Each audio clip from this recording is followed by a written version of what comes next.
Hello my beautiful sisters and welcome back. So first things first, I have gone a lot lighter with my hair and I didn't know how I felt about it the first couple of days. I was like, what have I done to my hair? I've ruined my hair, but it's starting to grow on me now and I feel like I just needed a change. Like I needed to push myself outside of my comfort zone a little bit, and this was the beginning of that. So here we are. But today I thought it would be nice for us to just sit down and have a little bit of a chat about PCOS. So I do have two other videos which I'll link down below. So one of them was very shortly after I got diagnosed, talking all about my diagnosis, etc.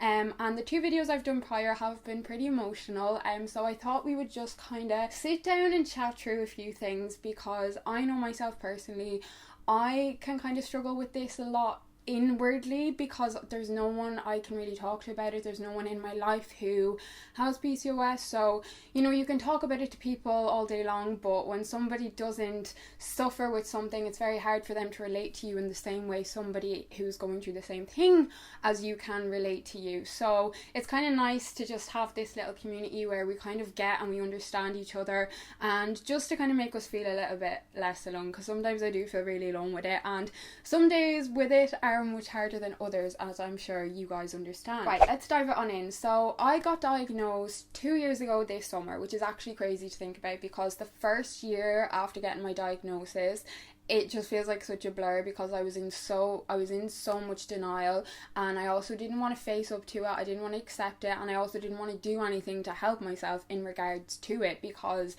I was just really struggling to kind of come to terms with it. A lot of you guys were asking me what symptoms I have, so I've actually had all of the symptoms apart from the weight gain. So irregular periods, acne. I've managed to get my acne under control, which I am so delighted about. Hair growth, excessive hair growth. I still have this so badly everywhere. I am such a hairy bitch. Like between my boobs, it's an actual joke. Like my boobs, my back, my face, and my arms, just like I have a lot of hair, and it's very dark and it grows very fast and it's very thick.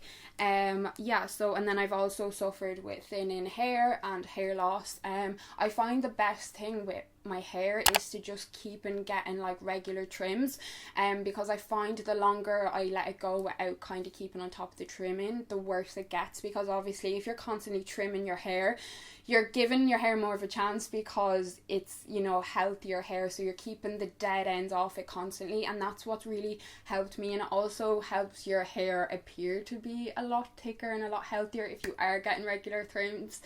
Moving on, are you having treatment or have you been offered any? I've PCOS too, but the pill equals awful depression. So the last time I was speaking to you guys about my PCOS was probably just over a year ago. It was when I was living up in Dublin, and I was saying that my plan was to get referred to an endocrinologist. It's basically like a specialist in hormones, because I heard that, you know, there was treatment available that way, and you know that some people had success from going to an endocrinologist. Oh my god, I really struggle with that word. I'm really going to try not to say it too much.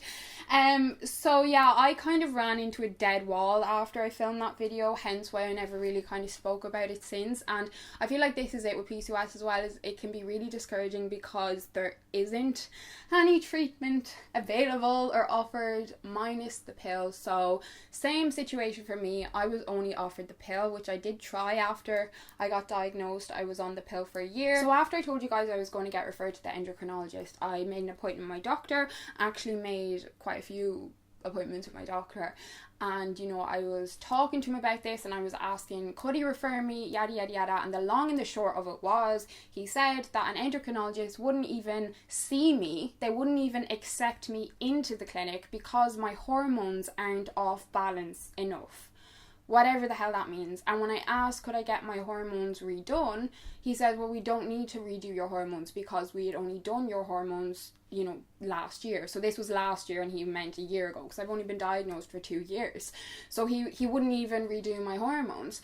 So I was basically just left at a dead end with that one, because I had no choice. Like, you know, even to go privately to the endocrinologist, I would have had to get a referral from my doctor, which is what I was trying to do. I was trying to go private. so they could see me even sooner. And yeah, when that happened, I kind of had a little bit of a meltdown about it again, because I was just like, what the hell, like why are they just so dismissive of women's fertility, you know, reproductive health, and why are they just pushing it aside? Like, he kept just saying to me again, unless you want to get pregnant, there's nothing I can do for you. Unless you want to get pregnant, there's nothing I can do for you, Jessica. Bearing in mind, I was also on the pill at this point last year, because just like you said, you know, the pill is the only treatment out there available, which is just insane to me, because the reason I ended up coming off the pill is because the pill was just masking my symptoms, and it was just masking what my body was actually struggling and suffering with, and I didn't want to just mask it. Like, I wanted to deal with it, and I wanted to do my best to undo it, or, you know, make it a bit better in whatever bloody way I can. But I just felt like with the pill, it's just like sticking a big plaster over a big wound that's piss and blood. Like, you're not actually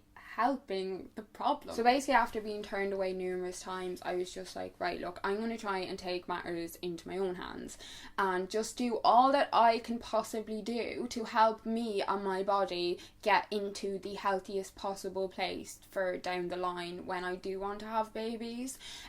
So I basically was on the pill last year, and come September time, I decided to come off the pill, because I was tracking my moods, I was tracking how I was feeling, and I cannot tell you the depression, the anxiety, the absolute hell that came along with being on the pill for me personally. For me, it was like being on the pill, yeah, it's clearing my acne, it's giving me periods, you know, it's getting rid of all my symptoms. But because it's doing all these things, it means that I can't now tackle these things, because the pill is masking them, it's fixing it. Like, you know, my acne is not actually gone away, because I know once I come off the pill, my acne is just going to return, because it's what happened when I was on the pill from 15 to 20, and when I came off the pill at 20, my acne returned worse than it ever had been before. So I kind of decided, I made a decision that it was the best decision for me to come off the pill. So last September, I made that call, and genuinely the best decision I have ever made. But had I have never have gone on the pill, I wouldn't have known that it doesn't agree with me, and I wouldn't have known, you know, how it made me feel and how my body reacted to it. But everyone's body isn't going to react like that, you know, to the pill. So just to kind of keep that in mind. Probably one of the most asked questions since I came off the pill in September is, what contraception are you using, since you had such bad experiences on the pill? So when I first came off the pill, I obviously was just using condoms, you know, they're always going to be your best friend. But in the last few months, I've actually started using natural cycles, and this has been a genuine lifesaver for me, because as I told you guys, I have been searching for a non-hormonal form of birth control, because I personally don't ever want to put hormones in my body again, because it doesn't agree with me. I was on them for 6 years and I'm only 23. So today's video is in collaboration with Natural Cycles, and they are the first FDA approved birth control app on the market. I just think it's so exciting for us women, like, having Natural Cycles on the market, because it gives us more opportunities to take care of our reproductive health, and also gives us more options. You know, it's so important that you try things out and find out what is the best fit and the best option for you and your body, because there is no one size fits all, and we're all so different when it comes to birth control and what our needs are. So there's actually only a certain number of days in the month you are fertile and can get pregnant. So the app is powered by an algorithm that is able to identify your daily fertility status based on your basal body temperature. So basically what you do is every single morning, so you've got to take it as soon as you wake up, before taking water, before snoozing, it's got to be the first thing you do. So what I do is I leave it on my phone, so like when my alarm goes off, before I can even turn my alarm off, it's got to go in my mouth. So it's literally, you put it under your tongue, you press the button, and you keep your mouth shut, and then you leave it there. It takes about 30 seconds, and then it'll start beeping, and your little temperature reading will pop up on screen, and then you'll just pop your temperature reading into the app. It will then give you either a red or green day. So a red day means you are fertile and need to use protection, so like condoms are another form of contraception,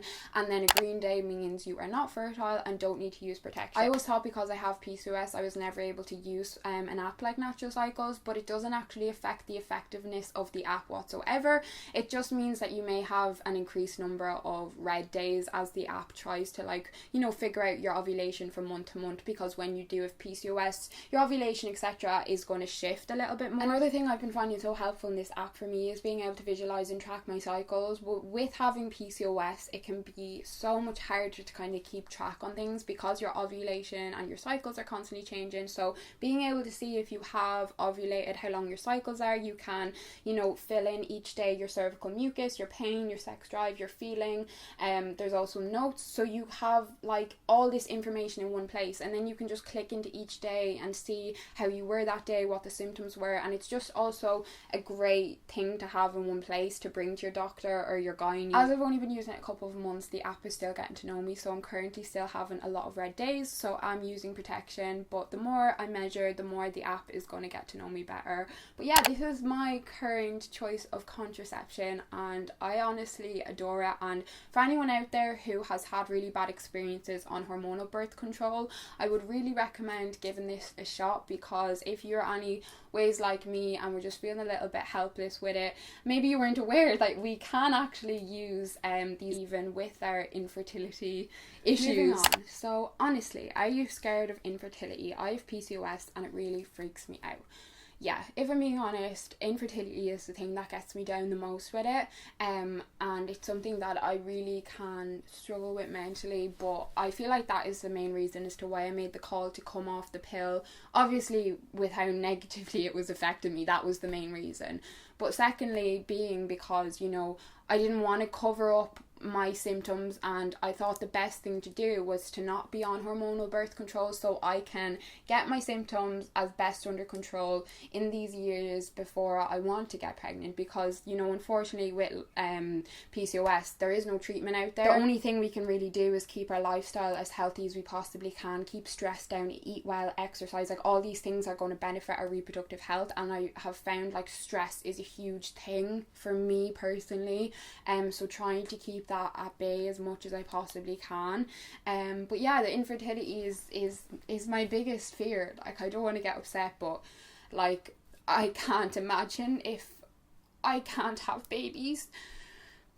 That would genuinely break me, and I don't know how I would deal with that. So I feel like that's why I now, at 23, I just want to do all I can and try and, you know, make my body the healthiest it can be. This is why I don't really talk about PCOS, because I can't not get emotional about it. Like, this was literally, I thought I was going to just sit down today and film a not an emotional video about it, but it's just so hard to not get emotional. And I've even tried to talk about it to friends before who don't have it, and like, they genuinely look at you like you're mad, like, for getting upset about it. But like, I'm sorry, but if you don't have it, you actually just don't get it.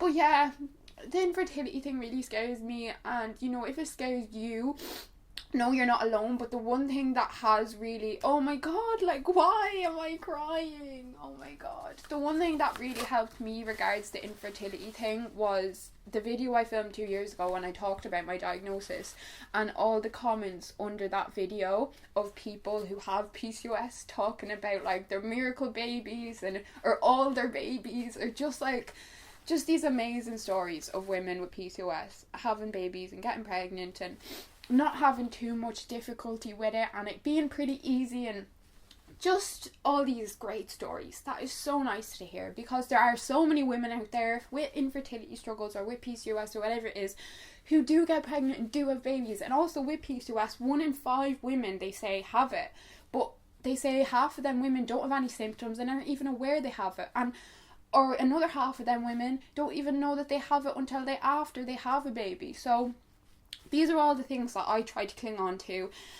And anytime my brain starts running away with me, like it just did there, like you said infertility and my brain just saw red, I just try and pull it back to the facts. And it's like, yeah, okay, Jessica, you know, there is a chance that you could really struggle with this and you mightn't have babies, but there is an even bigger chance that you will, and it'll be fine. So, you know, just focus on what you can do now. What do you do to manage PCOS in terms of lifestyle? Okay, so this is really tricky and it's still one I'm still trying to find my feet on, hence why I thought we could just chat, because maybe some of you guys will have some suggestions for me, because, you know, I just feel like we help each other out on this channel, you know, we're there for each other. Sorry, I'm going to stick this up my nose. I always have to do that when I've got makeup on, or else I'll just like ruin my whole face. But where I'm currently at with managing it is I've recently just gotten myself back into exercise. I fell off the bandwagon really bad, so getting myself back into a routine with lifting weights and like a proper routine, and then daily walks, so keeping my cardio up. Food, trying to keep my food as healthy as I possibly can. I don't mean restricting myself, not restricting myself whatsoever, but I just mean in a day, make sure that I am, you know, giving my body the nutrients it needs. Because if I'm not doing that, I'm punishing my body. And then that's going to in return affect my womb. It's going to affect my ovulation. It's going to affect all of this. I've really noticed with me and my getting my period, I'm not going to get my period if I'm stressed, if I'm not eating well, if I'm not exercising. If I'm not taking care of myself, you can say goodbye to my period. The longest time I didn't get my period for was 8, nearly 9 months. And I wasn't really doing any of those things. Whereas now, I'm not great. Look, I'm trying. We're constantly, every day we're just working towards where we want to be, and that's all we can be. But I've really started to manage my stress, which I feel like therapy is really helping with managing my stress, because it's helping me understand my brain more. And then, you know, it's just kind of then the discipline with the food and the exercise, which is also, I feel like, is therapy is helping with, because it's all in your brain. Like, do you know what I mean? Like, I find stronger my head is, the more I can manage my PCOS. If my head goes into that dark place, it's all just going to kind of follow and start spiraling out of control, if you get what I mean. I had a lot of you guys asking what my cycle's like, what my period was like. Again, this isn't something that you can only talk to with your girlfriends. Unless they have PCOS, they're going to be bleeding every 28 days, is it? I don't even know what the normal cycle is anymore. That's how bad it is. I don't know what the normal period is. Okay, this is just the beauty of this app. Like, I literally have all the information here. I can tell you my shortest and my longest cycle, my average cycle. I've got it all. So since December, my average cycle length is 41 days. My shortest cycle has been 29 and my longest cycle has been 53 days. But I have also only had 6 cycles since December. So I've had 6 periods since December, which is bloody amazing for me. Like, I cannot tell you the little parties I've had in the bathroom on them 6 cycles. Like, that has been the most regular my period has been since I've not been on the pill. Like, that is amazing for me. And, like, you know, to someone else with normal periods would be, like, really concerned. But, like, yeah, that is great for me. So to have gone from, like, in a place of, like, not getting a period for 8 months to getting that many cycles, yes, they're not regular, but they're coming. And I genuinely feel like the reason they're coming is because I've been managing my lifestyle much better. Another thing that I found, like, can really affect the depression that comes along with PCOS is if I drink too much. So I'm keeping my, like, alcohol at a limit, and when I do drink, I know, like, how much to have and when to stop and all that jazz. But do you experience any excessive hair? If so, how do you manage it? Yes, hairy bitch over here, I'm like a gorilla. So face hair, I've actually got a whole video, I'll link it down below, on how I shave my face. I think I did that 2 years ago. I did it a few months after I think I got diagnosed with PCOS. But yeah, I'll shave my face every couple of days. And then for my body, olive oil and a man's razor, absolutely everywhere, and I'm shaving every couple of days. But it doesn't bother me because with the olive oil, like, there's no irritation, there's no cuts, there's nothing. It just means that you're going to be doing it a couple times a week.